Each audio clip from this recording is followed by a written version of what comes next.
enough time. This talk is called The Pathetic Fallacy, or An Engineering Approach to Programming. Hi everyone, my name is James. Hi James.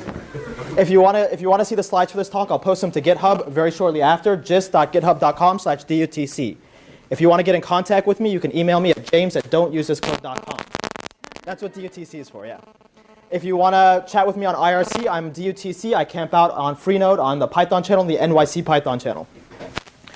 If you want to tweet at me, I'm at Don't Use This Code. Essentially, if you go anywhere on the internet, look for Don't Use This Code or DUTC, and you'll probably find me.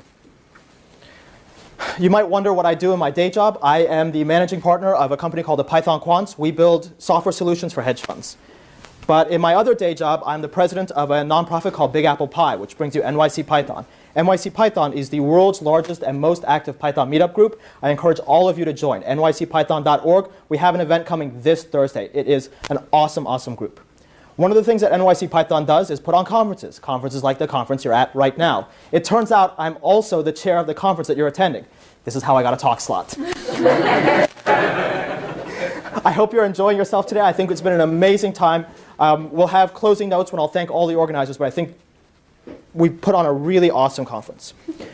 Independently of NYC Python, Big Apple Pi, and PyGotham, I also ran a separate conference in March for Python professionals interested in quantitative finance called For Python Quants. We may do another one of these conferences again this year in London, because I think I've only organized 5 conferences this year, so maybe I'll make it around 6.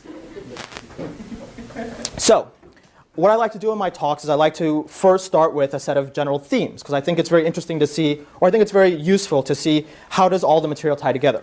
Unfortunately, for this talk, there are only themes and there's no actual code. So this talk is pure themes.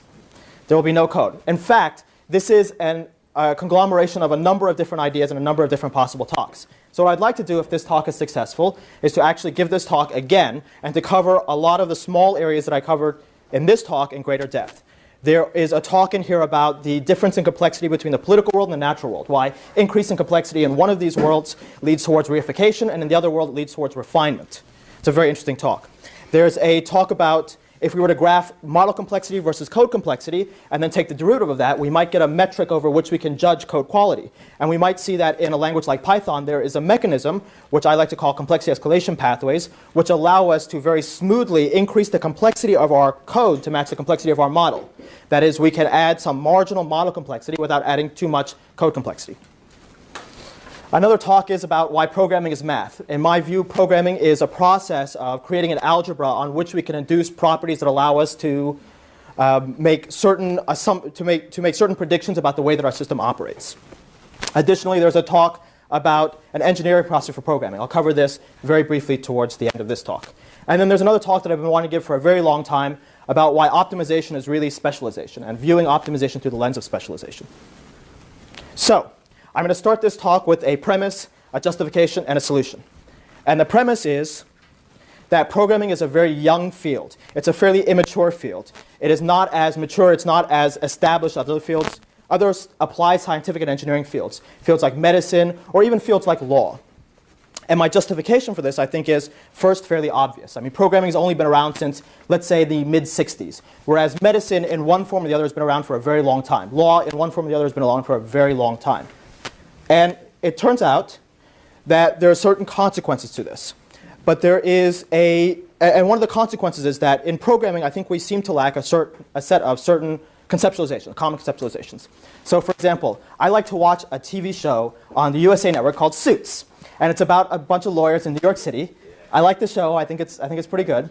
And when you hear them talking about the show, when they talk about law on the show, they're talking about law in a way that can appeal to a lay audience. And so they talk about law in a way that lawyers don't actually talk about.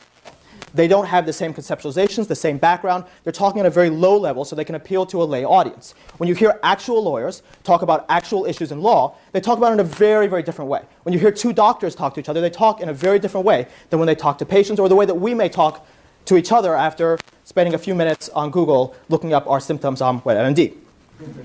So the solution for this, I think, is talks like this. That is beginning to broach the topic of common conceptualizations and epistemologies in programming, beginning to apply a little bit of amateur or applied philosophy to the process of software programming. So I want to go on a very short tangent. And the question is, why do we need philosophy, right? So we can ask this about a lot of things.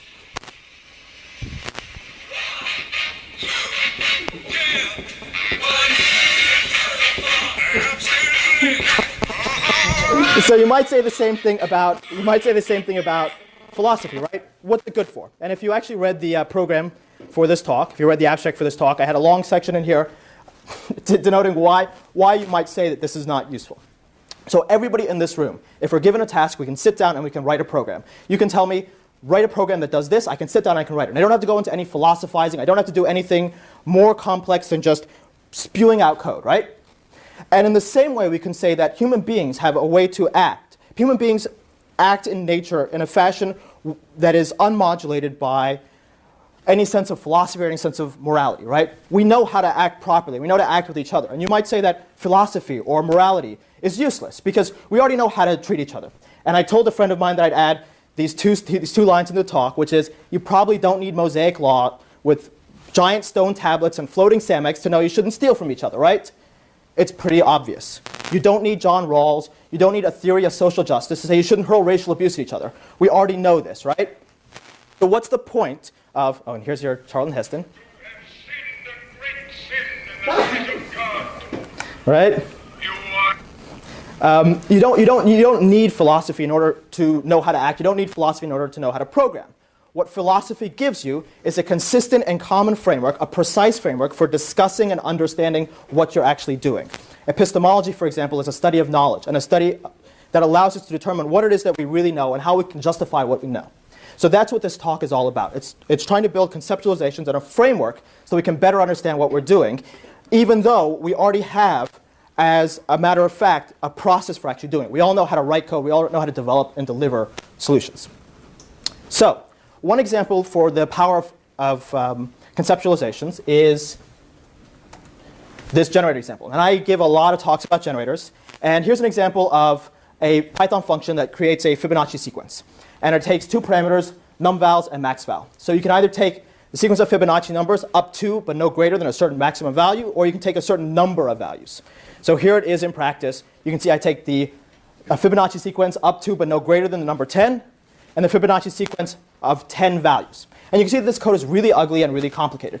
And in my generators talk, I say that via a better conceptualization for how to model your code, you end up with a generator in which you can do both of these things. You can take all the numbers in a Fibonacci sequence up to but no greater than 10, or the first 10 numbers, and the code ends up being simpler, ends up being clearer. We've all had this situation where, with the right frame of mind, the code suddenly unravels, all the complexity unravels, and the code just flows. It gains a certain elegance to it. So that's our motivation. So I want to give one additional warning for this talk, which is that this talk is a very high-order talk. It operates at a higher level. And one interesting example of what I mean by a high-order talk, and also a very interesting conceptualization, I think, is talking about optimization. I think often we talk about optimization in a very idealistic fashion. We talk about optimization of a piece of code where that code is some platonic ideal and that code is at rest. You say, here's a function, here's some code, make it faster. But this is not the reality of how we actually optimize code. Code is part of a larger operational engineering process that is subject to constraints. Constraints like, I only have 5 hours to deliver this, or I have 5 months to put out a product. I only have 5 engineers. You know, I don't have time to know if this new technology to learn will actually solve my problem or not. There are a lot of these there's a lot of these additional influences on what we do. And code is in motion. Code isn't just you write it and you leave it. You write it and then you rewrite it, you refactor, you iterate.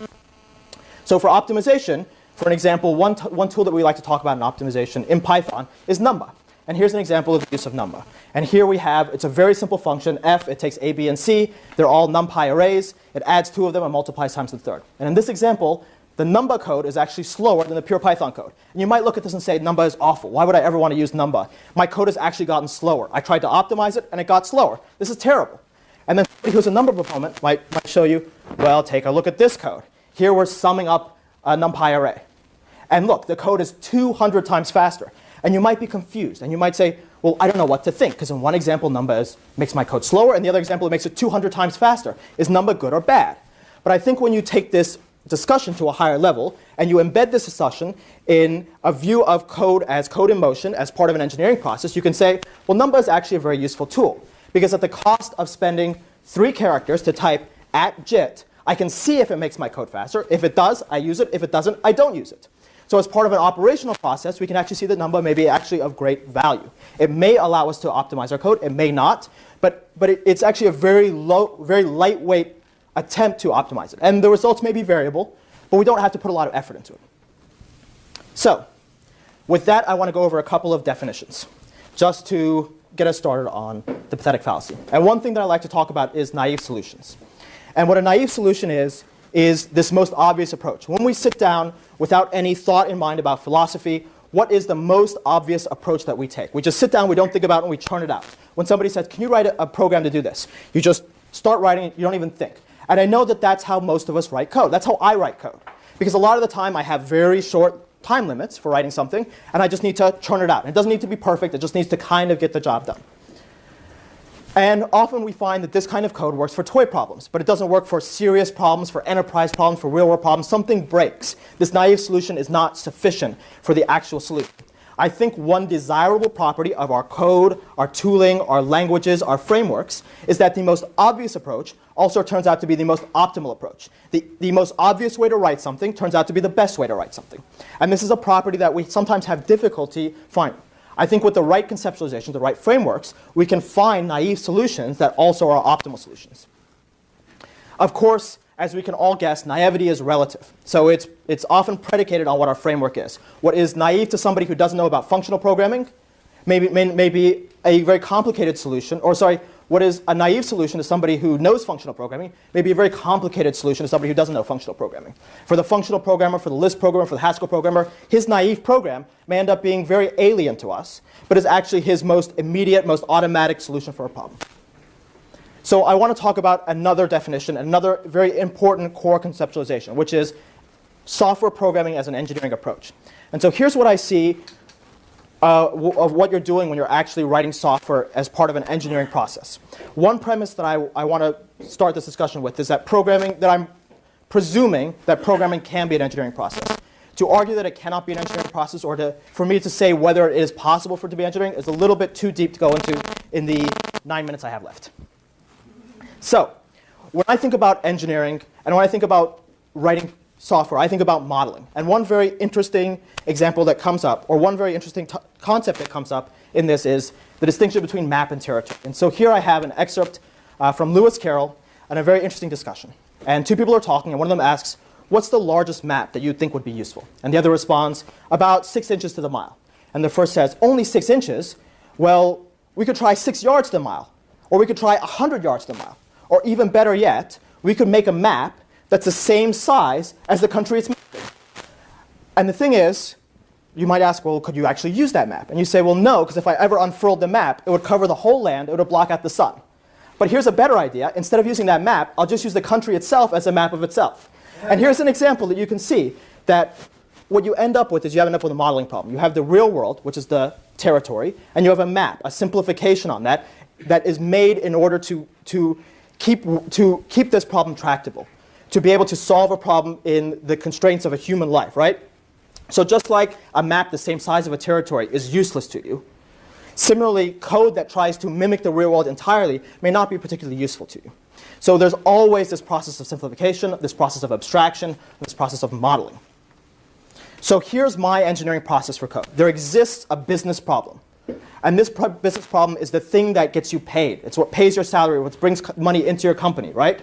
And this may be selling something, it may be trading something, but there's a business problem. And you look at that business problem and you say, I can apply technology to that business problem to improve our ability to execute upon it. I can automate something. I can take something that was manual and I can make it faster. I can make it more automated.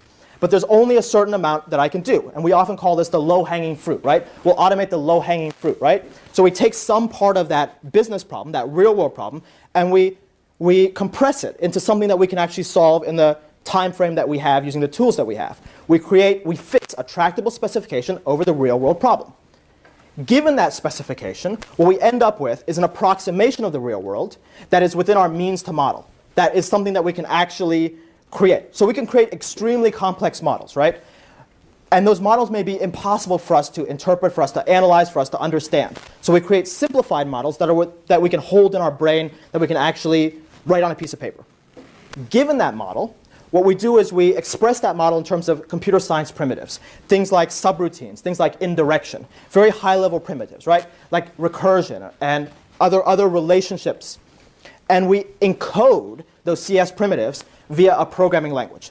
So when we talk about things like subroutines, in Python we might talk about functions. If we talk about coroutines, we might talk in Python about generators. If we talk about indirection, there are many mechanisms for indirection, modules, classes. There are a lot of different ways to do indirection. But you take a high-level concept and you model it, you encode it or you spell it out in terms of programming language primitives. So I want to go into the actual core of this talk, which is the conceptualization that I want to bring to you. It's a fairly small one, but I think it's a very interesting one. And it's called the pathetic fallacy. And the pathetic fallacy is a falseness in our modeling, wherein we try to model structures in such a way that they mimic, that they are very close to the structures we see in the real world. This term comes from literary analysis. So I actually did my undergraduate degree in Asian studies. And so I did a little bit of critical theory and a little bit of literary analysis. And this is a topic that comes up very often, the pathetic fallacy. And the pathetic fallacy comes from a criticism of romanticism. It is pathetic in the sense of pathos, and a fallacy in an older sense of the term of this word, meaning a falseness. It is the false attribution of pathos, a misattribution of human characteristics to the natural world.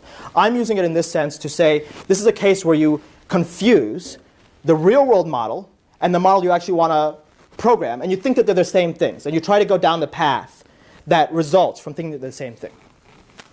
In literature, one example of this is, say, sad sky or cruel weather. So I have a.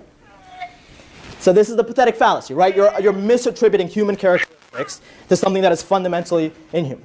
And here, in the sense that I use it, you're mistaking the map for the territory. So let's take a look at an actual example problem where I've seen this in the real world. In finance, say your task is to model a fixed income trading system, and you have to make this system sufficiently general to handle both front office and back office needs. And somebody says, well, nobody's actually succeeded at this before, but if we put just a little bit more effort, maybe we can do it. You can't, but they think that you can, right? And what they'll do is they'll look at what actually happens in the business. Oh, there's some traders, and they get on the phone and they make calls and they buy things and they sell things. And we'll try to model the system as close to what the traders do, because if the traders can do it, then our program can do it, right? If we just mimic everything the traders do in the computer, then we have a perfect model and it works for everything. And you might say that what you actually need to get out of this, the actual results you need to get out of this, are usually reporting. So either historical reporting, which is a P&L report, or some sort of ahistorical, some sort of forecasting, like a risk report. And so when you assume that the model is the same problem, you see that when the traders talk about things that they trade, there is a classification that they have. They think about things in terms of different asset types and securities and different types of deals. And they have a model in their head that informs the way that they trade that has a classification system in it. And you say, okay, whatever classification the traders are going to use, I'm going to use in my program as well.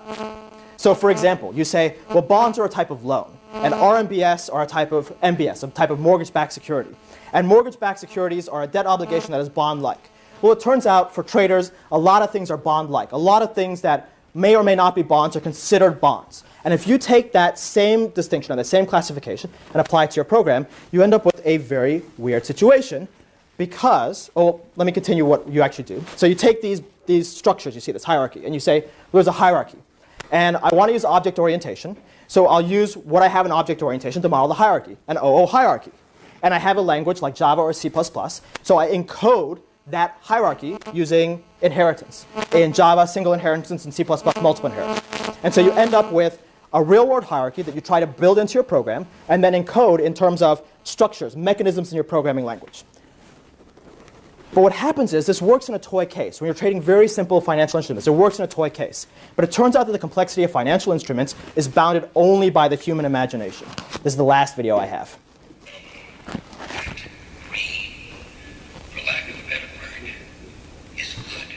So as you can see, in the financial industry, the complexity of a financial instrument is limited only by the imagination of the trader. There are extremely complex and exotic fixed income instruments out there, which can defy the classification system that you build into your program. But the more fundamental problem is, do we really care about the classification system that the traders have in their mind? Because this classification system, we have no ability to act on it, right?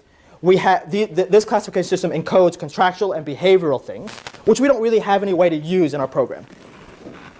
What we'd rather do is we'd rather capture the characteristics that we do care about in our model and the characteristics that we can model. So for a front office system, we care about cash flow. We care about pricing characteristics. And our hierarchies should maybe be in terms of those pricing characteristics, in terms of whether we can price this on a curve or a surface or a point, as opposed to the contractual, the legal, the ones that are in the documentation, or the behavioral ones, the ones that the traders talk to each other about. Because we don't care about those classifications, our program's not going to even apply or act on those. Our program's really only going to act on classifications of pricing.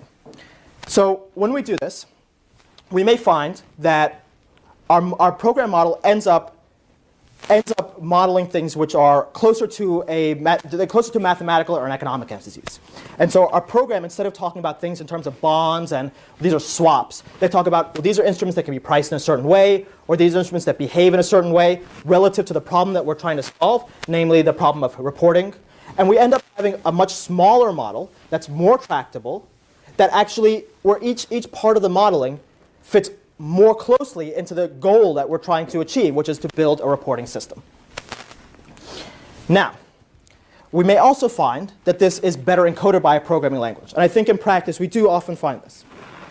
But the thing is, I may be wrong. So I may be wrong that this is the wrong approach for a trade system. Because there are very large trading systems that are built in this very same way.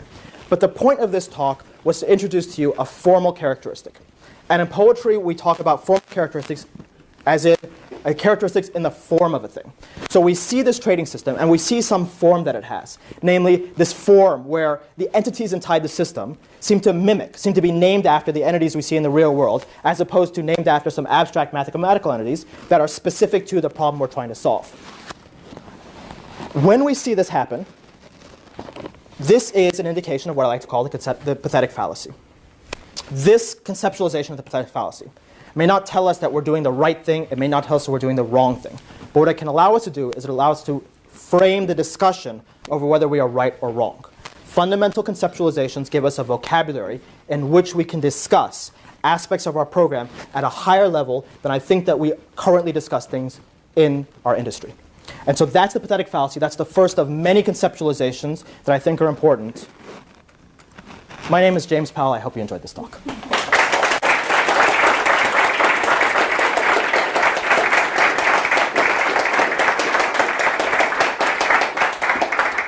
I think we have time for 1 or 2 questions. We still have 2 minutes for questions. 2 minutes for questions. Please, in the back. So I'm curious, you talked about multiple inheritance. And a lot of people, when they have something like this, they try to do it with multiple inheritance or with interfaces. Have you tried doing something like this with traits, something that's composition-based, because there, instead of being a your class, so to speak, is more a capability? So I will give you an answer that you don't want to hear, which is it doesn't matter. The point is you have the real-world model, and you have to extract the features that are important to you. Once you extract those features form a tractable pseudo-mathematical model, which can then be encoded in terms of, or which then take the form of certain CS primitives, right? And some of those CS primitives may be things like multiple inheritance or traits. Which ones that you choose will be specific to the problem that you're trying to solve. And the model that you extract tends to, I think, indicate or motivate the ones that you want to use. So there are some problems that multiple inheritance is good at solving. There are some problems that traits are good at solving. In this particular example, I'm not sure which one is better. I think you'd have to try both to get a sense of it. And then once you have those CS concepts, you would encode them in your programming language. And so for traits, there's a lot of different mechanisms for traits. Perl has its own mechanism. Python has a couple of mechanisms. But what's really important isn't the mechanism that you choose or the concept that you start with or the way that you build your model. I think that what's really important is that you consciously go through the process of seeing that you have a real-world problem and you're extracting the features that you want and building this model and then encoding that model. I think it's the process that's more important than the actual choices of tools. Because each one of these, sometimes multiple inheritance is good, sometimes it's bad, right? And I think that it's a very low-level discussion to really say, is it good or bad? That's really the implementation of the model. And the higher-level discussion I want to motivate is, well, how do we really conceptualize? How do we think about what we're doing when we discuss something like this? So I know that's not the answer you wanted, but that's the answer I want to give. Anybody else? This is I think 10% faster than the fastest talk I've ever given. And I'm known for being pretty chill in my talks. So, did y'all enjoy it? Yeah. Awesome. Yeah. Thank you so much.